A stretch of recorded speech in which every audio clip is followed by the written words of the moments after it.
Hi, Louie! Hello. Ayan. Gabi. Sabi ko sa iyo, sabi ko sa kanila, yung mukha mo at yung boses mo hindi nagmamatch sa age mong 40. In fairness, you sound really young. Anong sekreto ni Salamat. Louie? Siguro gym lang. Ay talaga, Tsaka gym buff ka? Tsaka Taray. At saka ano what?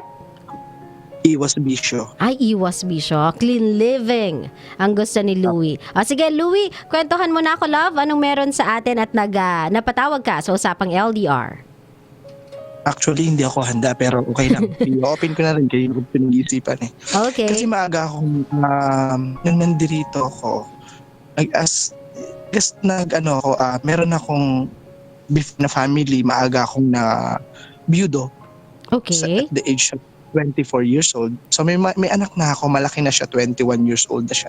Mhm.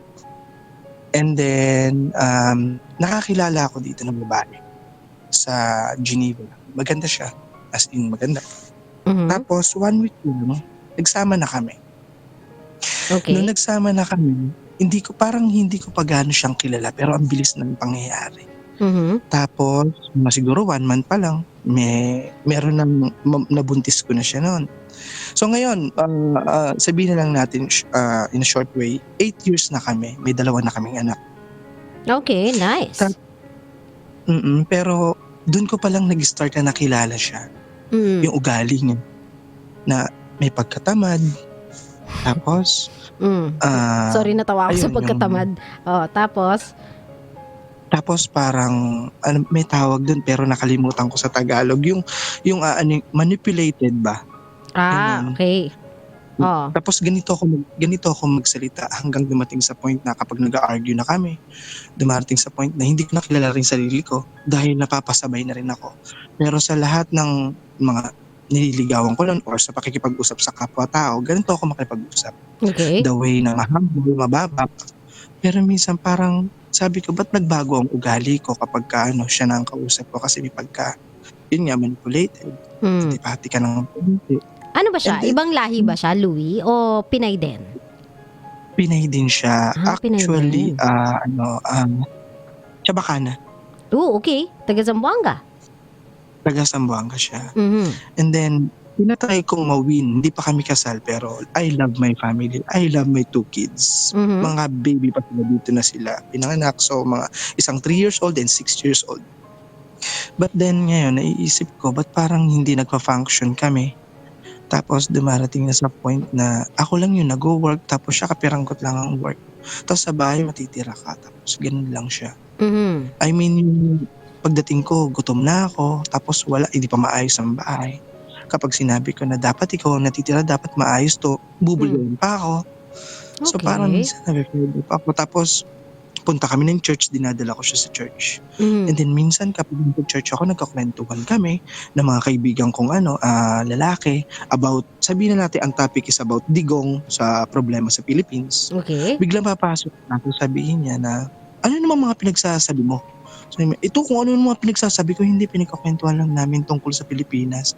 Ngayon, yung mga kausap ko mga lalaki, ayan, yari ka, patay ka na. Yeah, I get it. Sabi ko, mama, tapos pagkatahimik lang ako, napapahiya. Pag aalis na kami, pupunta na kami uuwi na kami, I mean, nasa tram na kami dito. So ako sabihin sa kanya, huwag mo naman akong gaganin sa harapan ng mga tao. Gets. Sabi ko, wala naman akong ginagawa sa'yo. Tsaka hindi ikaw ang pinag-uusapan namin tungkol sa bansa sa Pilipinas. Kung nangyayari. Sabi niya, hindi ko ano naman pinagsasabi mo tungkol doon ay. Sabi ko, huwag ka naman ganyan. Ang lakas ng boses mo, bigla sabi, Chabacana kasi ako, hindi po Chabacana. Excuse na yon. Maraming Chabacanang humble magsalita. Mhm. Sabi ko. Ayun, tapos sabay, ngayon, kahit na yung self-esteem ko nawawala pagpunta ng church kasi sabi ko, ba't pa ako pupunta ng church kung papayain mo lang din ako? Yeah. Napapaya lang ako sa mga tao. Ganito ngayon, kaya rin ako napatawag, nag-aagaw na rin yung, give up ko na ba tong family ko to? Give up ko na ba siya? Pero hindi sabi ko hindi hanggat kaya ko pa hindi, para lang masave ang mga bata. Ayokong gumising sa umaga na malungkot dahil wala nang tumatawa, ngumingiti at nangungulit na maliliit na bata Mhm. sa akin. So sabi ko, pero I easily get a new one na babae, na mabait, na may pinag-aralan, na humble, tapos hindi mo na kailangang utusan, automatic na as a partner mo, magugulat ka na lang. Kasi galing ako sa dating relationship, lalo na yung namatay ko asawa. Yung pagpasok mo sa bahay mo, mahihiya kang pumunta sa CR. Kasi talagang kala mo sa hotel ka, dry na dry, maputing maputi. Tapos pagpasok mo sa damitan mo, gusto mo nang magpalit ng damit, lahat white, lahat black, lahat ng sapatas, medyas mo pare-parehas. Lahat ng underwear mo pare-parehas ang pagkaka-slide. Ang gaganda. At ayoko na mag-BS kasi nahihiya ako. Ngayon pagbukas ko naman, gusto ko na magkape. Lahat ng kulay ng baso ng pangkape pare-parehas. So parang na-miss ko yung ganon. Hinahanap ko sa kanya pero mahirap naman hanapin yon. Iba't True. iba naman ang tao. Yep. Naiintindihan ko yun. Pero sana naman, sabi ko, sana magbago kasi iniisip ko hanggang kailan ako magtitiis. Sabi ko, pero hindi pa rin nilalaban ko pa rin para lang sa mga batang maliliit. Pero when was the last time, Louie, na you and her parang got out or went out to have a time of your own, o 'di ba? Parang 1-day trip or 2 days trip na kayo lang dalawa para lang tong mini honeymoon. Kasi syempre everything was so biglaan sa inyong dalawa. Meron kayong siguro differences with the way you were brought up. Iba ka nung pinalaki, iba din siya nung pinalaki, iba yung pinanggalingan mong relationship, iba din yung kanya. So alam mo yun, parang naudlot kasi yung getting to know part ng relationship ninyo nag-jump off na agad kayo sa having a family Tapos yung 8 years, syempre with the kids involved, with the kids present, it's parang it became harder for you guys to adjust sa ugali ng isa't isa. Parang na-force na lang kayo dalawa to function as you were supposed to function as parents. Pero you were never really a couple. Actually po, uuwi namin galing Pilipinas. Gusto ko pumasyal dun noong time last month kauuwi lang namin. And then nandun siya sa Zamboanga. Ako naman nandito sa Manila kasi ando rin yung family ko. Pati mga anak ko at saka mga kapatid ko, which is I enjoyed my family. Siya rin, in-enjoy niya yung pamilya doon, mother niya and sister niya, kasama ng mga bata, anak namin. Pero lagi pa rin naman kami lumalabas. Minsan lumalabas kami pero about speaking ng paglalabas, parang nasya-shock din ako sa na found out ko sa matagal namin pagsasama. Ultimong ako yung lalaki, ako yung bibili. Pero kapag minsan, hindi naman laging may pera ang lalaki. Nasya-shock din, nauubos din ang lahat. Pero siya, kapag lalabas kami, sige, bibili tayo ng McDonald's. Pero hati tayo, ililista ko na lang sa'yo. I mean, may paglista. Okay. Oo. Maski ako magugulat na yan. May paglista. Bakit? May singilan at the end of the month? Pupunta naman kami sa grocery. Sasamahan mo kasi mamimili tayo, ganito, ganyan. O sige, sasamahan. So, hati kami sa lahat ng bagay kasi nga, nandito kami nakatira. So, sige, pagdating sa part na yun, sasabihin niya, ay naku, ayoko yan. Ma, gusto ko naman ng Pringles. Gusto ko rin naman minsan ng chips, ganito. Ay naku, ayoko yan. Basta ayoko yan. Kung gusto mong bumili ka sa sarili mong pera. Pero hindi dito isasama sa budget natin. Okay? Okay. So, okay. Tapos mama, gusto ko kumain tayo ng magbi-beef steak. Gusto ko ng beef, ganto ganyan. Ay, ayoko, marami na akong nakalista rito. Ito na lang yun, wag na to. Gusto ko rin kumain ng crab. Hindi, ayoko nun. So lahat siya. Ako sali. So, pero have you ever told her na no, we'll do it my way. Na I wanted crab, so I'll have crab. Not from my own pocket, but from the budget. I wanna eat this. Siguro naman, as head of the family, deserving ako na magkaroon ng little treat from the money that I earn. Paliwanag ko na, pero laging may takot ako kasi nauuwi ang matinding pagtatalo kahit sa gitna ng supermarket. Wala siyang hiya-hiya. Talagang kaya kanyang sigawan. So ikaw na lang, hiya ka.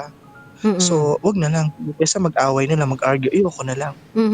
Minsan pa, sa point pagdating sa bahay, ako sasabihin sa kanya, may rights naman ako, di ba? What if nag-budget pa tayo, ikaw rin naman palang masusunod? Sabi ko, bumili lang tayo ng 1 million pesos. At least hati sa gitna yun. Nabili gusto mo, nabili gusto ko.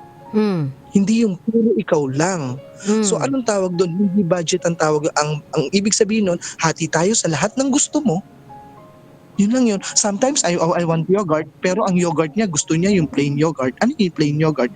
Which is yung white lang, na parang plain lang, na maasim. Sabi ko, ayoko yan, gusto ko yung may flavored, ganito. Ay kung gusto mo, di bumili ka sa sarili mong wallet. Ba't ganon? Ano yun?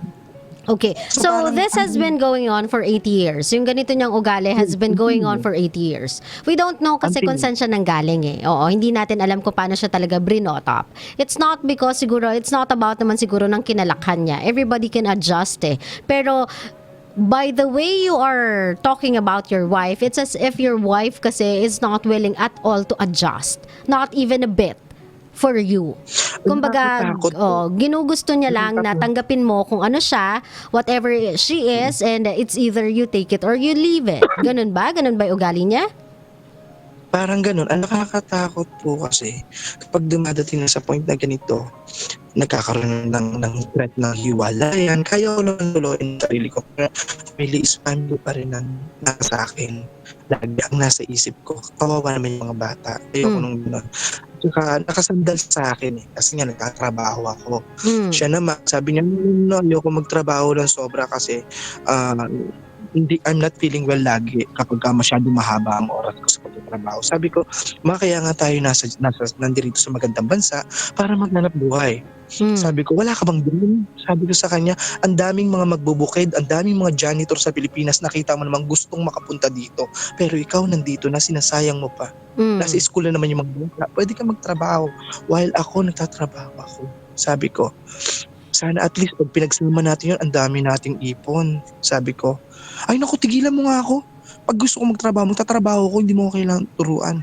Kagaya ng I speak French, nung hindi ko pa siya kilala, nagdi-dream ako. Sabi ko kasi naglilinis ako noon. Tapos nagdi-drive ako. Sabi ko, ayoko habang buhay, ganito lang ako. So, nung mga panahon na tapos ko na magtrabaho, hapon, 4:00, nag-apply ako para mag-study ng French kasi may goal ako. So nag-aral ako, then sabi ko balang araw magtatrabaho ako sa hotel, ganito ganyan. And then dumating na sa point na sabi ko, nagkakilala na kami, ma, why don't you go to this school para at least magkaka-baby tayo, at least matuturuan natin sila sa assignment nila. Ay hindi na, matututo na rin ako sa bata. Naman, sabi ko, iba pa rin yung nag-aral ka ng kahit panggabi lang sa school. Ngayon, dumarating mga bills namin, minsan na nasa trabaho ko, may kakatok da. Hello, kausapin mo nga to, hindi ko siya maintindihan eh. Ma, di ba sabi ko sa'yo, mag-aral ka noon? Ngayon, darating yung heating o electricity, may gusto lang sabihin, hindi mo maintindihan. Kasi pinag-aaral kita noon. Sabi ko, di sana kahit bumili ka sa supermarket ano sasabihin mo sa kanila? Did anyone speak English here? Parang ganon, di ba? Nasa bansa ka ng French, so you have to speak French. Kahit konti, makabili ka man lang ng kamatis, di ba? I get you. Though natatawa ako, I get you. Tapos minsan okay, speaking of kamatis, may time pa na nag-work ako until now. Ngayon, nag-work ako pag uwi ko, tatawag yon, hello, da. Ako mamungulit. Hello, ring ng ring, 3 times, 4 times, my boss is here, lakad na lakad. Siguro may nangyari na sa bata, siguro na may delikado na hello, sabi ko, ano ba yun, may boss ako, sige, ano ba yun, tawag ka ng tawag. Hindi tatanungin ko lang, anong gusto mong ulamin? Sabi ko sa kanya, kahit na ano bang nandyan? Chicken gusto mo? O sige, anong gusto mong luto? Adobo o tinola? Kahit adobo, masarap na yun. Sabi niya, hindi, tinola ko na lang. Tinola na lang ma, kasi may amo ko, palakad-lakad may please. Sabi niya, hindi, pero may isda dito, baka gusto mo, sarsyado na lang natin. Sige ma, masarap yan, sarsyado. Gusto mo iprito ko na lang, tapos may sausawan suka. Ma, kahit damo kakainin ko, please lang, may amo ko, naglalakad. Sabi ko, kahit ano. Oh. Tapos sabi biglang, Tatawa ako. Bastos ka, Louie. Tatawa ako. Tapos? kasi kala ko naman urgent, 4 times na miss call. Di okay na. Tapos sabi siya, da. Saan kayo nag-settle na ulam? Sorry. Anong ulam mo nun? Natapos yung sa adobo pa rin. Sa adobo. Okay. Sabi niya, mag-adobo ako daw. Ito na yung pinakamasakit sa lahat. Ah. Mag-aalas stress na, Mm. na mag-aadobo ako.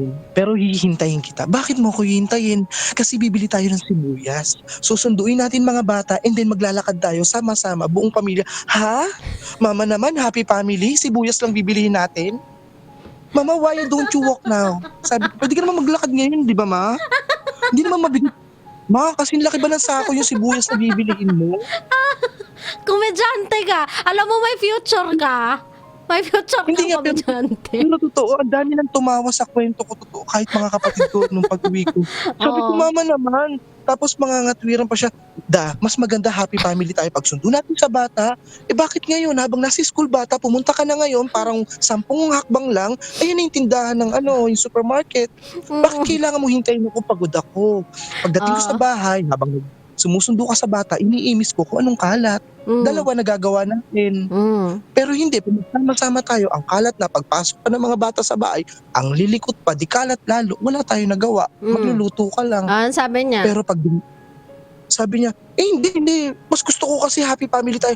Wow, happy family, sibuyas lang. Tapos gano'n, naulit pa rin yun, pati bawang, pati minsan, kamatis, gano'n pa rin. Yun lang bibili na. Minsan in-offer ko sa kanya, ma, ganito na lang ma. Huwag kang lalabas, ako na lang ang dadaan. Total, Ayan. on the way na. Totoo. Ako na lang.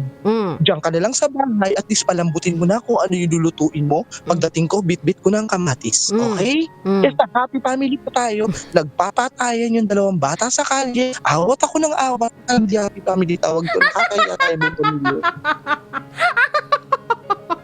Sira ulo ka magkwento, Louie. Ang sakit ng sakit. Pero, Ang happy family. sabi ko, ba't ganun? Tapos kaya nga mga kapatid ko sinasabi, ayan, Kuya Lowy, kailangan nyo, happy family, bili na ng sibuyas. Sabi ko kaya nga ako na lang ang bibili. Yung mga minsan, yung mga part na ako na lang yung umaako. Oo. Kagaya na lalapit ako sa abogado, yung abogado namin kasi inaayos namin citizenship namin. Mapapasok ako ngayong umaga. Pwede bang tawagan mo abogado? Sabi niya, tawagan mo na lang, tas tatawagan ko rin. Dalawa tayong tatawag, pwede bang ikaw na lang habang busy ako sa work? Ganito na lang, ma. Sabi ko. So, ang abogado is paglabas mo dyan sa Love Radio, parang may 4 na bahay lang. So, ako na lang. Kung pinuntahan ko na sa abogado, kinausap ko. Natapos ko siyang kausapin, saka ako sinabi, ganito, natapos ko na, wag mo nang tawagan, baka madoble pa. Sabi niya, ang galing mo talaga da. Paano mo nagawa yun? Amazing, ma? Ang lapit lang. Amazing ba? Diyos ko naman. At least, di ba? Proud siya sa'yo. Diyos ko naman. Teka lang. Napakasimple naman. Louie, taga lang napapasarap yung usapan natin, parang kwentong lang to, kanto Pero Louie, ganito, no, naiintindihan ko, there are certain things na frustrating talaga about your wife. Kasi nga siguro, dala na din ng hindi talaga kasi kayo dumaan sa getting to know stage ng relationship ninyo. But what I can see right now kasi is, aside from that, you are a witty and funny man. Very flexy kay Louie. Very, sabihin na natin na you are the type of this guy na naidadaan sa mabuting usapan plus funny way ang lahat ng misfortunes in life. Siguro hindi mo man to makita as a blessing, but for others it is. For your wife, hindi man siguro siya marunong mag-express, it is a blessing. You are a blessing to her kasi only strong people can handle people like that, and you can. You are one of the few people who can handle a person like that. And sabihin man nating nagpapatayan yung anak mo sa kalsada sa tuwing gusto nyo magkaroon ng ng happy family visit na happy family yan. Happy family sa pagbili ng sibuyas. There is no better father to father those kids than you. Sabihin man natin na meron talagang quirks, mga hindi talaga magandang qualities yung asawa mo. Sometimes, hindi na din natin kasi maidi-deny na this is the family I have. So, sometimes, instead of hoping for something better, we just have to make do with what we have. Okay naman yung family mo. It's not the worst, it's not the best, but it is a family. Kumbaga, diverse yung personality ninyo, sobrang magkaiba sa isa't isa, but we make do. You can make do of what you have You can survive. Biruin mo for 80 years kayo kasi Louis, sa totoo lang, dito sa bansa nating to, bihira ang umaabot ng 8 years, sa totoo lang. 'Di ba? 5 years pa lang nagpapatayan na yung mag-asawa. 5 years or 4 years pa lang nagsasaksakan na yung mga yan. Kasi grabe, ayaw talaga nila sa isa't isa eh. But in your case, kasi hindi kayo ganyan, hindi ka din ganyan. Siguro the reason why she was given to you by whomever it is or whomever that person was na in power to give a girl to you, kaya siya ibinigay sa'yo because you can handle her. At saka, hindi nasilaw lang din kasi ko. Actually, aminin kong totoo, kahit ngayon itsura niya, kahit yun noon, nung nakilala ko siya para siyang si Jessie Mendiola until now. Maganda siya. Okay. Akala ko may banat ka na naman. Wala ka pa sinasabi na tatawa. Hindi, maganda talaga siya. Gwapo ka din naman eh. Kaya nga match kayo eh. Oo. Siguro ganito na lang, Louie, no? Sabihin na natin na overpowering kasi. Sa totoo lang, I also know someone from Zamboanga. And meron din talaga siyang strong personality. I don't know na if it's valid to you or not, if you believe it or not, but the way you describe your wife is somehow exactly similar to the person I know na from Zamboanga. Overpowering din talaga yung personality niya. But, Actually, galing lang po namin sa Zamboanga. So, tito niya, isang buong barangay. Lalabas po yan. Paglabas niya, sasabihin, maagang-maaga, 6:00 ng umaga. Bigla sisigaw, baba ka dito, Bakit? Pupunta tayo doon sa kanto, doon sila uncle. Sumisigaw. Di baba naman ako, sabi ko na, yung towel na panghilamos sa mukha, yun lang ang tinakip niya sa dibdib niya. Sabi ko, magbra ka naman. Hindi, mga uncle ko lang yan. Kahit pa magbra ka naman, mahiya ka naman sa pagkatao ko, lalaki ako eh. Hindi, tara na. Kaya at the end, pagdating doon sa mga uncle, puro ako man, hello po uncle, hello po. Kahit di pa ako nagtututbrush ko, tingin na ako ng asawa ko. And then pagbalik ko, nakikita ko, ayun, bumabangka ng 7, 7:00 ng umaga. Bumabang. Oo. Ay, sabihin na natin talaga, yun yung quirks niya eh. Yun yung personality niya eh. Sabi ko nga sa'yo, I have known a girl na from Zamboanga and she has quite this personality. Pero ito kasi yung personality that you can learn to love. Hate and love both at the same time. Kasama rin po ba kasama rin po kaya yung tama ba yung listahan, Blues? Yung listahan, you adjust. Sabihin mo sa kanyang ganyan na this time around, yung budget natin mag-iiba. Let's have this budget for, sabihin na natin, special needs or miscellaneous fund. Kasi feeling ko, sabihin man natin na si ate ay overpowering pagdating sa budget, we can never deny the fact na at least marunong siya mag-budget. 'Di ba? Alam niya kung ano yung papasok sa budget, alam niya kung ano yung hindi. Yun nga lang, dominant lang talaga yung trip niya na baby trip din ng mga bata. So we'll never know kung ano yung mga trip niya doon sa list na yun eh. But you have to come up with your own list. Gulang. Pagdating sa point parang sa tingin ko may gulang na style. Sabi ko sa kanya minsan, alam mo, parang ka nang gugulang. Kasi 147 Swiss franc, okay, dollar na lang, huwag na Swiss franc, $147, hahatiin natin sa gitna. Talaga matatawa ka dito. Sasabihin sa kanya, 147, hatiin mo sa gitna, dada, please. Huwag mo muna akong anuhin. Sabi niya, alam mong numero ang pinag-uusapan. Magugulangan mo naman ako. Kanina pa tapos sa utak ko, 147, hatiin mo sa gitna. Ano ka ba naman? Sabi ko sa kanya, almost 70, sabi ko 73 point, mga ganon, sabi ko sa kanya, mga 78 point ano lang yan. Sabi, hindi, wag mo akong kakausapin kasi alam mo, pag sa numero, mahina ako. Sabi niya ganyan, dyan mo ko gugulangan. Naman, sabi ko. Siguro nga, hindi lang kayo pareho, hindi lang siguro, Louie, ganito na lang, no? Kasi medyo naglulong na tayo ng usapan eh. Siguro hindi lang talaga kayo at par when it comes to education. You are better educated than your wife. Let's settle at that. Na better educated ka talaga eh, in all aspects. When it comes to language, numbers, siguro maski sa people skills, angat ka sa kanya eh. Siguro siya yung sasabihin natin na talagang deprived doon sa part na yon. So, ikaw tong magte-take over. Magte-take over. You listen to me first. Let me finish so that you will understand my point. Kasi the more we talk about your wife, I get you, Louie, and it's funny and all. It's entertaining actually, especially for me. But then again, this call is dragging so long na eh. And ang point mo naman kasi is, merong mga quirks yung mga asawa mo na ngayon mo lang natagpuan, may mga attitude or merong mga certain personalities yung asawa mo na hindi mo nagugustuhan and yet ayaw niya mag-adjust for you. Sabihin mo sa kanya at the end of the day, o kaya one day, sabihin mo sa kanya ganyan, let's talk, you and I, let's talk. Let's talk about this marriage. Let's talk about this pagsasama. Before I start or begin to even tell you what's wrong or what's about to transpire sa pag-uusap natin, kailangan natin magkaroon ng kasunduan na both of us will be open to change. Both of us will be open sa adjustment, but because this is for the marriage and this is for the kids. I am not gonna take this as a joke anymore. I am not just gonna let this pass by kasi it's been dragging on for 8 years already. These are the things na sa tingin ko we need to adjust to. First, wag mo kong pangunahan sa lahat ng pagkakataon. Wag mo kong i-overpower. If I'm not mistaken, nasa ibang bansa lang tayo, pero ang kultura natin, Pinoy pa din. So sa Pinoy, alam naman natin na hindi naman sa pagiging bias when it comes to gender, kahit papaano, malaki yung say ng father. Malaki sana yung paninindigan ng isang ama. Kasi kami yung bosses ng tahanan eh. But with you kasi, it's kind of hard to be that voice. I don't wanna overpower you. I just wanna be even. Gusto ko meron tayong equality when it comes to decision. Sabihin mo sa kanyang ganyan, sa simpleng grocery pa lang, yung grocery pa lang nating dalawa, dun mo na malalaman na there is no equality at all. I am being overpowered, if not overpowered, overruled when it comes to our grocery list.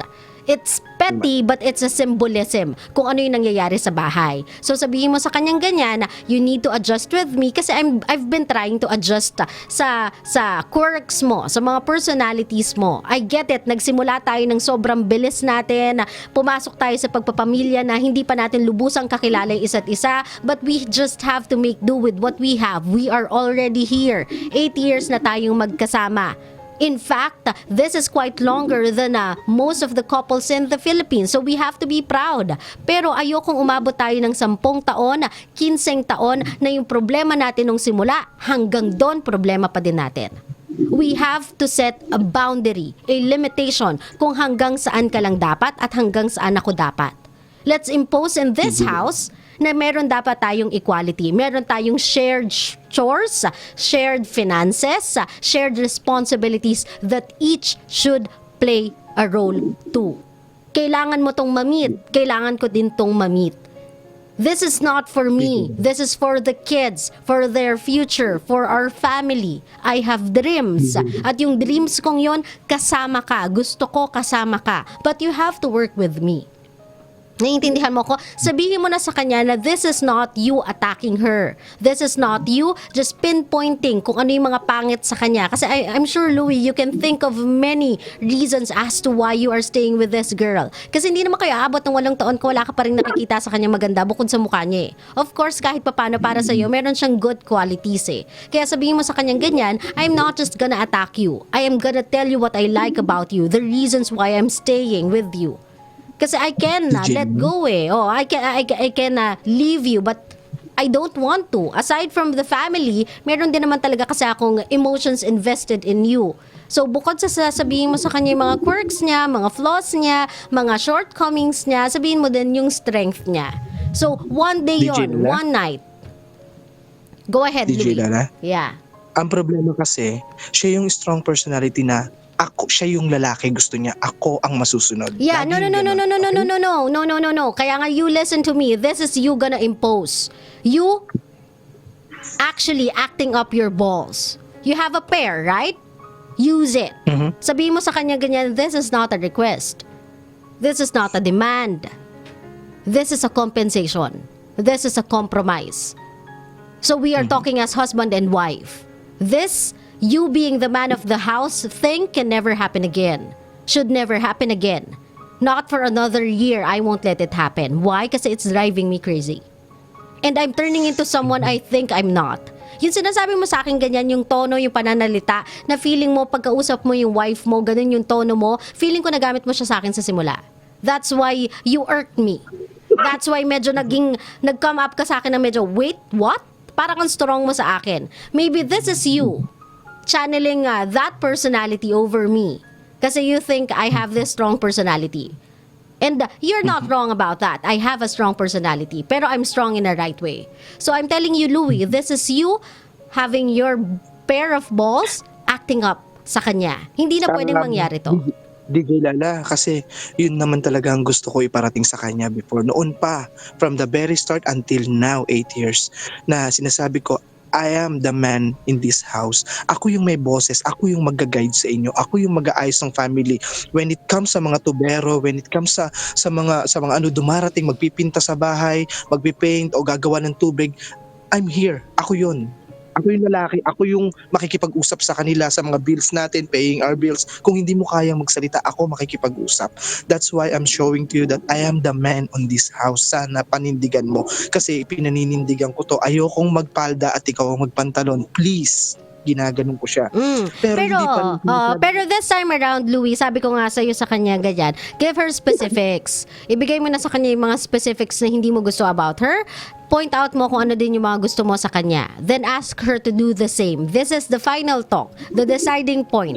Ito na yung sabihin na natin, yung talk ninyo na maging turning point ng life ninyong dalawa. If you'll stay with each other, if there's still a chance to fix whatever it is na meron sa inyong dalawa, or wala na talaga kayong pag-asa. Kasi kung ayaw niya pa rin makipag-compromise sa talk na yun, wait lang, Louie, let me finish. Sige. Oo. Kasi isa ka din eh. Oo. Ganyan. Pag nag-usap kayong ganyan, tapos ayaw niya pa rin talaga makipag-ayos, then that's your cue to leave the house. Wala na talagang pag-asa. Kasi if both of you, forward lang ninyo kung ano yung mga trip ninyo, and you don't wanna compromise in return, nothing will ever happen in your relationship. Naintindihan mo ko? Kahit may batang usapan na involved. So, if I need to go and to leave the house, sa tingin nyo, okay yung gawin. It's never going to be okay. It's never going to be okay, kuya. It's going to be hard, that's for sure. You're smart, alam mo yun. But then again, it's what's needed. Kasi you are no longer happy. Sabihin na natin na yung happy family na sinasabi ninyo is not really happening. It's a funny one, actually. Funny family na siya, not... Oo. Ano? That's what I call. I'm not happy. I'm not happy Yan. sa yun nga, kuya, you are no longer happy. So if ever na sa pag-uusap na yon, she still won't compromise, she still won't budge, hindi talaga siya mag-adjust for you, then it's time to leave the house.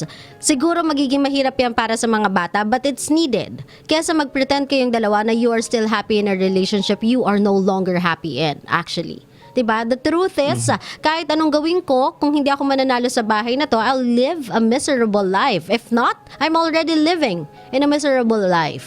So, what harm can it do to me if I'll end it? Tama.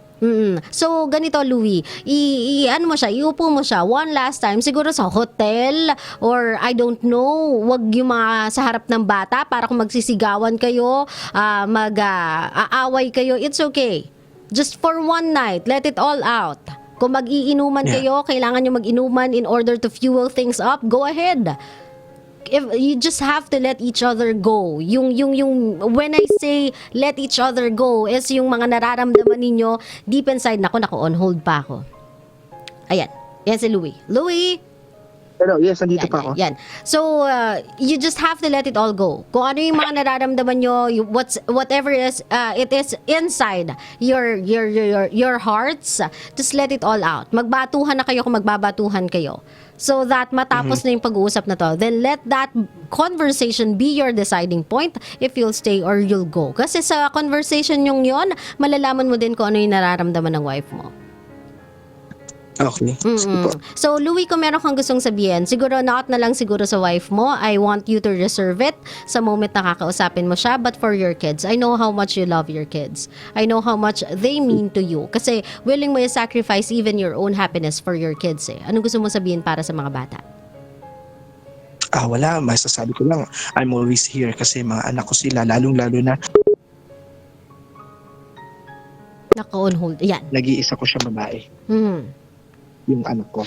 So, ayoko ma-broke to. And I'll try my best gaya ng advice mo. And thank you so much, Love Radio and DJ Lala, na binigyan niyo ako ng time na makapag-open up kasi syempre nakakapag-release din sa dibdib. Thank you din, thank you din for calling Louie. Sa totoo lang, it's been a funny call. It's been an emotional roller coaster for me talking to you kasi you made me laugh. You Don't made me... forget the- Ha? Don't forget the happy family. Yes, the happy And the family and the adobo, sibuyas. salsado. Yes, I'll bear Yeah, that in and then- mind. Pero thank you, Louie. Thank you, Louie, for being a funny caller sa akin. And you really made my night. Thank you, Louie, ha? Ingat ka lagi. Salamat po. Ingat din po kayo, ma'am. Bumili At ka ako'y na kanina ng- pa nilalamig dito. No, bumili ka naman namin Negative sibuyas, ha? Sibuyas, bawang, Laging kamatis. ganun po. Laging na pong ganun. Ingat ka, Louie. Bye. Thank you po. God bless po. God bless. Thank Ingat, you. ingat, love. Bye-bye. Bye-bye.